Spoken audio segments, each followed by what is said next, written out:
Natasha Sharma of FoodSpeak. Welcome to my Valentine Day special.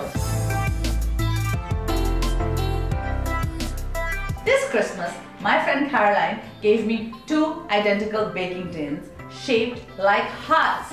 What was I going to do but make a sandwich cake on an occasion that called for hearts?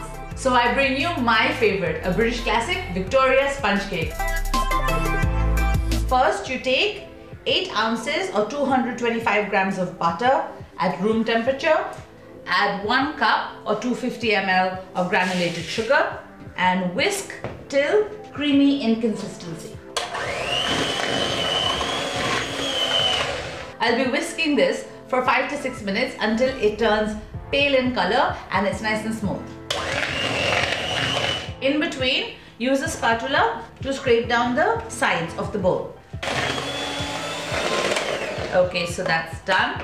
In a separate bowl, I have put 1 cup of flour. Now I need to add a 2nd cup of flour, 2 teaspoons of baking powder and 1/4 teaspoon of salt. Give that a light mix. And now what's going to happen is I'm going to continue whisking this with 1 egg and a spoonful of this mixture.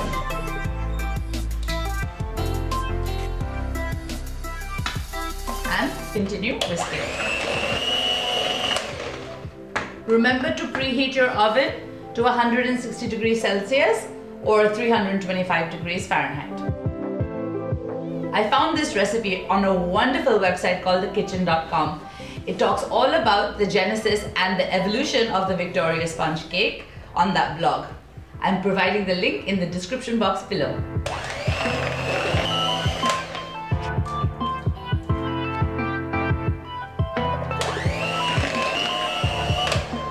Now that that's incorporated, we need to add 1 teaspoon of vanilla extract.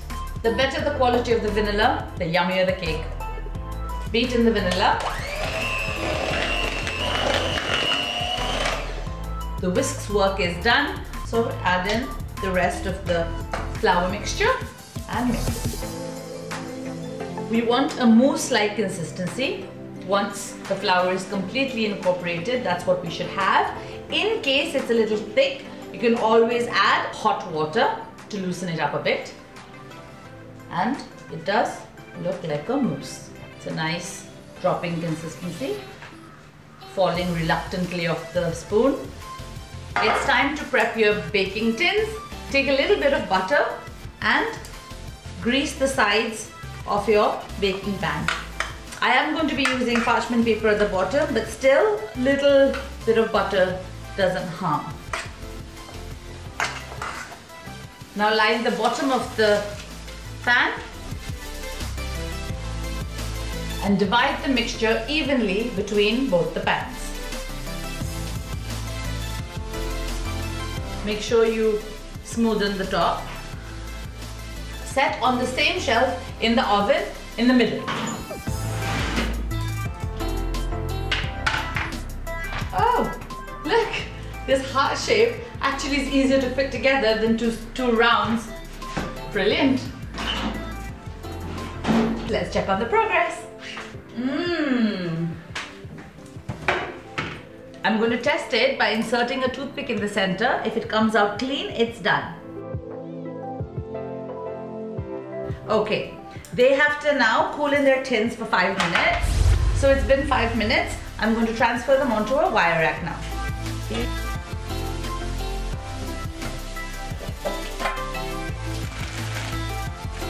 Isn't that pretty? It's time to do the filling. I personally prefer my Victoria sponge not to be overly sweet, so I tend not to use the buttercreams or to whisk up double cream with any kind of sugar.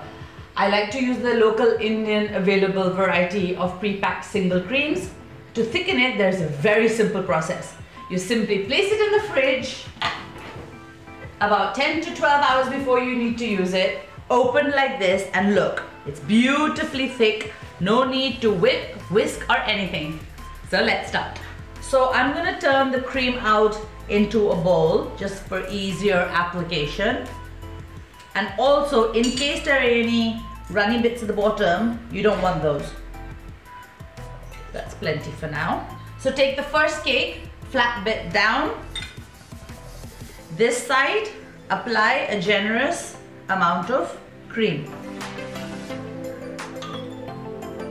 The reason you cool the cake completely is otherwise, obviously, this cream would melt. Now on the other one, you add the preserve. I'm using strawberry preserve. It's a good idea to splurge on this part of the process. Get the best preserve you can afford. No need to go right to the edges because it's a sandwich. So when you cut it, it'll spill out.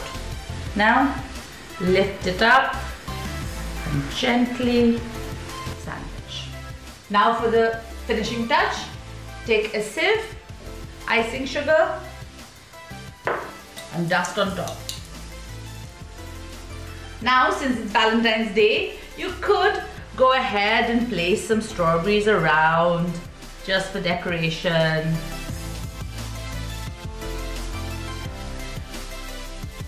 So here you have the perfect Valentine's Day cake, a classic Victoria sponge.